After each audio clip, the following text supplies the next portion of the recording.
क्रमांक 11 मधील भारतीय जनता पक्षाचे विजयी उमेदवार मयूर वंजारी आपल्यासोबत आहेत। दादा काय सांगणार, आपला विजय झालेला या ठिकाणी?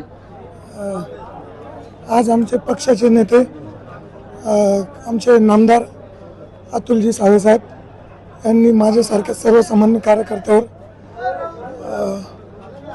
विश्वास ठेवून जी उमेदवारीची संधी दिली प्रतिनिधित्व करण्यासाठी महानगरपालिकेत, त्या संधीला आम्ही आमचे सहकारी सर्व सहकाऱ्यांच्या साह्याने खरे उतरलो। जनतेने आम्हाला भरभरून आशीर्वाद दिला, त्याबद्दल जनतेचे ऋणी आहोत। मागच्या वेळेस जे आपण अपक्ष म्हणून उभे राहिले होते त्यावेळेस विरोधकांनी अशी टीका केली होती तुमच्यावर की तुम्ही पक्षांच्या विरोधात काम केलं तरी तुम्हाला उमेदवारी दिली, त्यामुळे तुमचाच एक गट कुठेतरी विरोधात गेला होता, त्यांना काय सांगसाल?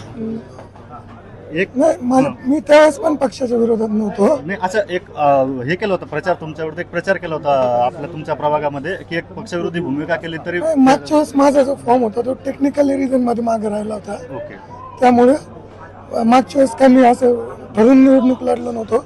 शिवसेनेचे काही विजयाचं श्रेय कोणाला सर?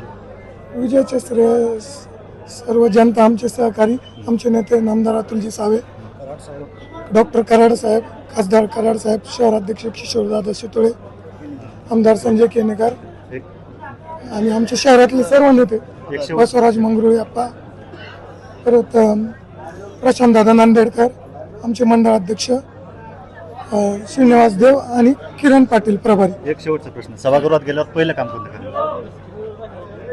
पहिलं काम आम्ही नागरिकांच्या ज्या आमच्याकडे आता समस्या आल्या प्रचारामध्ये त्या सोडवण्याचा प्रयत्न सुरुवात त्यापासून करू। धन्यवाद। नक्कीच हे होते मयूर वंजारी, जे पहिल्यांदा महानगरपालिकेच्या सभागृहात जाऊन आपलं एरियाचं प्रतिनिधित्व करणार आहेत।